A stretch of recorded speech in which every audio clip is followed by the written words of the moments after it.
Japón. Conocido por sus habitantes como Nippon. La Tierra del Sol Naciente. Un reino ubicado en el extremo oriente del mundo, sin ser invadido. Japón, la tierra de samuráis honorables con filosofías de vida, técnicas marciales, idiomas y culturas únicas. Y aquí está el imperio mongol establecido por Genghis Khan, cabalgando a caballo. La tierra donde sus flechas atravesaron escudos, su velocidad compitió con el viento y sus habilidades sometieron al mundo, el reino de los jinetes de la estepa. Cuando Genghis Khan, el amo de la estepa y temido líder, falleció, sus hijos y nietos heredaron el sueño de gobernar el mundo de sus antepasados. Progresando incesantemente y expandiendo sus territorios, Kublai, sucesor de Genghis, heredó las tierras del estado mongol en Mongolia y el norte de China. Desde mediados del siglo XIII en adelante, Kublai, gobernante de estas regiones, adoptó una política de expansión hacia el sur y el este. Los mongoles, que buscaban dominar Corea, ubicada en la frontera oriental de su país, atacaron esta tierra varias veces y llevaron a cabo saqueos a partir de 1231. Kublai, con la mirada puesta en esta región, aprovechó la confusión interna de su rival después de una serie de ataques y envió sus tropas a esta área. Incapaz de resistir la invasión mongola, la dinastía Goryeo se sometió al ejército de Kublai en 1259. Así, Corea se convirtió en parte del país mongol. Alrededor del mismo tiempo, en 1260, cuando su hermano Mongke murió, Kublai, en medio de disputas, fue elegido Gran Khan de los mongoles. Kublai, que gobernó desde Manchuria hasta Europa, pasó los primeros años de su reinado en luchas contra sus parientes. Luego, sin perder tiempo, se enfrentó a su principal enemigo, la dinastía Song. Mientras Kublai luchaba contra la dominante dinastía Song en China, también puso sus ojos en Japón. Tenía varias razones para querer Japón. Aunque los japoneses comerciaban con la dinastía Song, su enemigo, dicho comercio no complacía al Khan. Además, algunos de sus consejeros le dijeron al Khan que Japón era rico en oro. Incluso el famoso viajero Marco Polo mencionó esto en su libro de viajes. La razón principal de la invasión de Japón era el deseo de dominio. Según Kublai, incluso las tierras donde sale el sol le pertenecían. Con este objetivo en mente, envió un enviado a Japón en 1266. La invasión mongola a Japón estaba gobernado por el emperador Kameyama durante esos años. El emperador residía en Kioto. Sin embargo, esto era una administración títere. El shogun, quien era el guardián en Kamakure, era el verdadero gobernante, y esta corte móvil en Kamakure se llamaba Kamakure Bakufu. La administración militar imperante en el país tenía líderes de la familia Houyou, y en ese momento, Houyou Tokimune era el líder del clan. Los enviados por Kublai Khan pusieron pie en Japón con el siguiente mensaje, enviado por el gran emperador mongol, bendecido por el gobernante de los cielos, al rey de Japón. Goryeo es la tierra más oriental bajo mi control. Desde su fundación, Japón siempre ha estado aliado con Goryeo y a veces con China. Sin embargo, Japón no ha enviado ningún enviado a mi corte desde que ascendí al trono. El conocimiento del reino sobre esta situación es aterrador. Por lo tanto, estoy enviando un enviado para presentar nuestras demandas. De ahora en adelante, establezcan relaciones amistosas con nosotros. Creemos que todos los países pertenecen a una gran familia. Si no podemos entender esto, ¿cómo podemos encontrar el camino correcto? Nadie quiere recurrir a las armas. En resumen, Kublai Khan exigía obediencia de Japón. Sin embargo, El shogun encontró esta propuesta insultante y la rechazó. Los años siguientes a 1266 continuaron con los mongoles enviando cartas similares y los japoneses sin responder. Era muy claro que la situación se convertiría en una guerra. En 1271, Kublai Khan comenzó los preparativos para la expedición a Japón. Por supuesto, durante este tiempo, las guerras con la dinastía Song continuaron a toda velocidad. Cuando el estado Song se debilitó significativamente en 1274, Kublai Khan inició la invasión de Japón. Los mongoles construyeron barcos de varios tamaños, un total de 900, capaces de lidiar fácilmente con los japoneses desorganizados y mal equipados. Con esta flota, un ejército mongol coreano zarpó hacia Japón. El ejército estaba compuesto por 25,000 caballeros chinos del norte, manchúes y mongoles, y 15,000 infantes y marineros coreanos. El objetivo era Kyushu, la región más cercana de Japón a Corea. Los japoneses estaban enfrentando una amenaza externa por primera vez. Hasta ahora, siempre habían luchado entre ellos y con sus propios métodos. Veamos qué sorpresas les tenía preparadas un ataque como este. Los mongoles atacaron primero las islas estratégicamente importantes de Tsushima e Iki. La guarnición japonesa de 100 personas en Tsushima, que se negó a rendirse, fue completamente masacrada, excepto 2 que fueron tomados como prisioneros. La gente fue esclavizada y toda la isla fue incendiada y convertida en ruinas. La guarnición japonesa en Iki compartió el mismo destino. Los japoneses quedaron atónitos y temerosos ante este ataque inesperado. Ahora era más intrigante lo que harían los hombres del shogun Tokimune.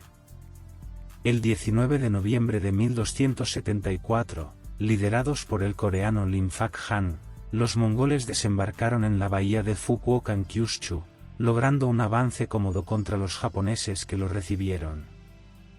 Claramente superiores a los japoneses en términos de armamento y organización, los mongoles infligieron fuertes pérdidas a sus oponentes, retrocediendo en Haozaki.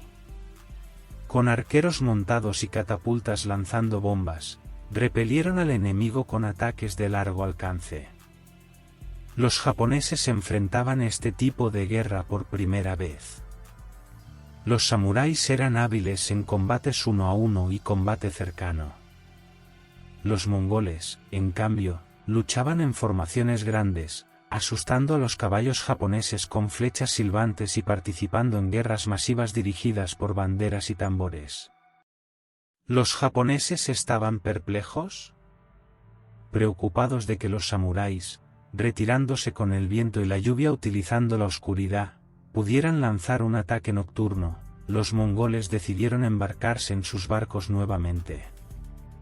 De hecho, los japoneses aprovecharon el cielo oscurecido y la lluvia para lanzar un ataque. La superioridad de los samuráis en combate cercano era evidente. Los samuráis, con sangre en sus ketanes, comenzaron a resistir contra sus enemigos. Cuando el viento y la lluvia se intensificaron, el bando invasor se volvió inmediatamente hacia sus barcos. Debido a una repentina tormenta que se desató, los coreanos tuvieron que llevar la flota mar adentro para evitar chocar con las rocas. 200 barcos se hundieron, cientos se apilaron unos sobre otros y miles de soldados perdieron la vida. Después de la tormenta, las fuerzas de Kublai apenas pudieron regresar. La victoria estaba ahora en manos de los japoneses y de la tormenta. De hecho, los mongoles eran el lado obviamente superior en la guerra, pero la tormenta lo cambió todo. El resultado de esta expedición, que involucraba a 40,000 personas contra un total de 400,000 guerreros dispersos en Japón, incluso si no estaban organizados, no se pudo conocer debido a la tormenta. Esta campaña enseñó grandes lecciones a los japoneses.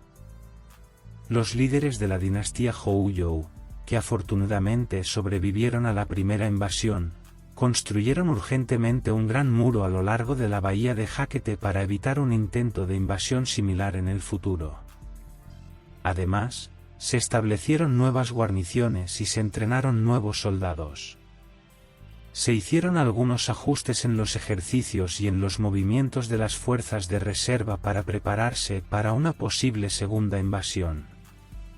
Poder Sagrado irritado por la derrota, Kublai, considerando que el fracaso en la primera expedición se debió no a la incompetencia militar sino a la naturaleza, se remangó nuevamente para una nueva campaña. Las cabezas de los enviados mongoles enviados habían sido cortadas por los japoneses, aumentando la autoconfianza de Japón. Kublai iba a hacer pagar a Japón, pero primero, tenía que lidiar con otro problema. Los ejércitos mongoles que tenían campañas hacia China habían derrotado de manera decisiva a la dinastía Song en 1279 y lograron dominar el sur de China. Ahora, toda China, y por supuesto, todos los recursos de China pertenecían a Kublai. En ese momento, el Khan tenía tres opciones. O conquistaría más al sur, Annam y Birmania, o se dirigiría hacia el Tíbet, o volvería su rostro hacia Japón. Para vengarse, optó por la opción de Japón.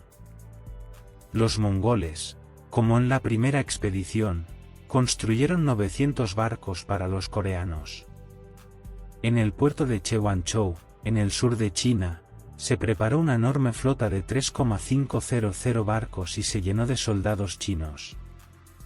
La historia iba a reunir a estos cuatro pueblos asiáticos en el mismo escenario. Mongoles, chinos, coreanos y japoneses se acercaban a la época de la guerra.